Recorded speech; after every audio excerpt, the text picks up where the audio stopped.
Oke, insyaallah sahabat pikir rahimahullah. Naon. Oke sahabat, Masya Allah. Oke, setelah melihat video tadi, saya juga bingung nih, kenapa ya orang-orang itu.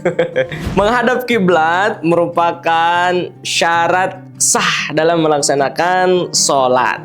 Kalau tidak menghadap kiblat dan kita tahu bahwa kita tidak menghadap kiblat, maka sholatnya bisa batal. Kalau tidak tahu, bagaimana? Kalau tidak tahu, kita harus mencari keyakinan tahu tersebut. Bisa dengan bertanya kepada orang, atau bisa dengan kompas, bisa dengan alat yang lainnya. Misalnya, kita berada di situasi yang kita tidak tahu kiblatnya di mana, maka jangan langsung sholat. Kita usaha dulu, tanya kepada orang yang dikira bisa dipercaya orangnya. Kemudian kalau nggak ada orang, kita lihat handphone, kompasnya ada di sana. Kemudian kalau tidak ada handphone, kita bisa lihat matahari di sana. Kalau tidak bisa lihat matahari, kita bisa lihat pohon. Nah, pohon juga bisa menentukan arah kiblatnya.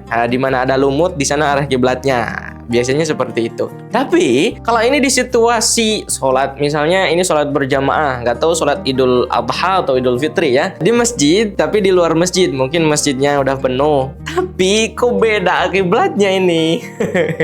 Ada yang menghadap sana, ada yang menghadap sana. Jadi kita bingung kiblatnya di mana ini. Atau apakah mereka memang sengaja sholat seperti itu? Kalau sengaja sholat seperti itu, maka benar-benar batal sholatnya orang yang tidak menghadap kiblat. Dan gak sampai ke pemahaman kita bagaimana sampai terjadi seperti itu. Ada yang menghadap kiblatnya berbeda gitu ya.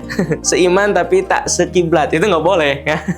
Makanya kita harus tabayun lagi kepada video tersebut. Mungkin dalam video sangat berbeda gitu ya menghadap kiblatnya, tapi mungkin nyatanya sama kiblatnya mungkin ya. Tapi kalau memang dia sengaja tidak menghadap kiblat, maka bukan sholat namanya, atau batal sholatnya. Karena syarat untuk melaksanakan sholat harus menghadap kiblat atau menghadap Ka'bah. Jadi harus dicermati kembali. Jangan sampai kita sholat seenaknya jidat atau seenaknya kita menghadap. Nah, tidak seperti itu ya. Ada syarat, ketentuan, rukun, sunnah, dan lain-lainnya. Nah, di sini ada yang pengalaman seperti itu juga, atau kamu kenal di dalam video tersebut teman kamu? Coba tag di dalam komentar.